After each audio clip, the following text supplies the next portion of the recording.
Perkenalkan, nama saya Maria Yasinta Olandina Naha, NPM 12170074. Saya mahasiswa dari Universitas Timor, program studi agribisnis Fakultas Pertanian. Baik, teman-teman, di sini saya akan menjelaskan sedikit tentang teori Rybczynski. Baik, teorema Rybczynski dikembangkan pada tahun 1955 oleh ekonom Inggris kelahiran Polandia yang bernama Tadeusz Rybczynski.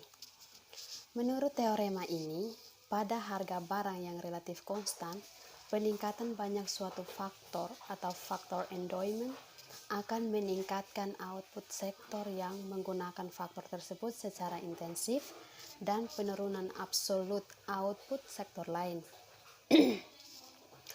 Dalam konteks model Heckscher-Ohlin, perdagangan bukan antar negara berbuat jasa perubahan persediaan faktor relatif antara negara yang dapat mengarah kepada perubahan kuantitas dan jenis output antar negara tersebut yang akan mengarah ke kesetaraan harga input produksi seperti gaji. Contohnya penyetaraan harga faktor. Baik, kita masuk pada hubungan selang banyak faktor dengan output. Teorema Rybczynski menunjukkan bagaimana perubahan banyak faktor memengaruhi output suatu sektor dalam kondisi penggunaan tenaga kerja penuh atau full employment. Teori ini berbuat jasa untuk menganalisis pengaruh investasi modal, imigrasi dalam konteks model Heckscher-Ohlin.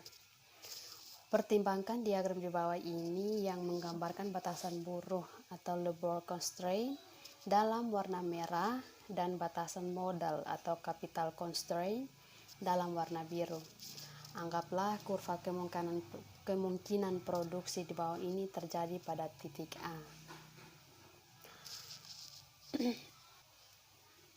Anggaplah terjadi peningkatan dalam banyak faktor buruh.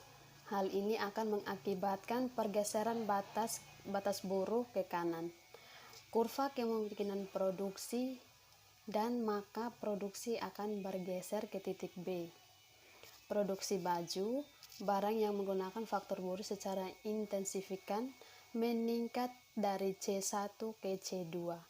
Produksi mobil, barang yang menggunakan faktor modal secara intensif akan menurun dari S1 ke S2.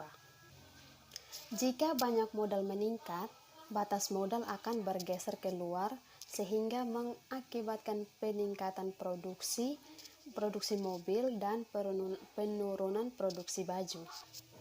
Karena batas buruh lebih curam daripada batas modal, mobil yaitu barang yang menggunakan modal secara intensif, sementara baju yaitu barang yang menggunakan buruh secara intensif. Secara umum, peningkatan banyak faktor suatu negara akan mengakibatkan peningkatan output barang yang menggunakan faktor tersebut secara intensif, sementara output barang lain yang menggunakan faktor lain akan menurun. Baik, sekian penjelasan dari saya. Terima kasih.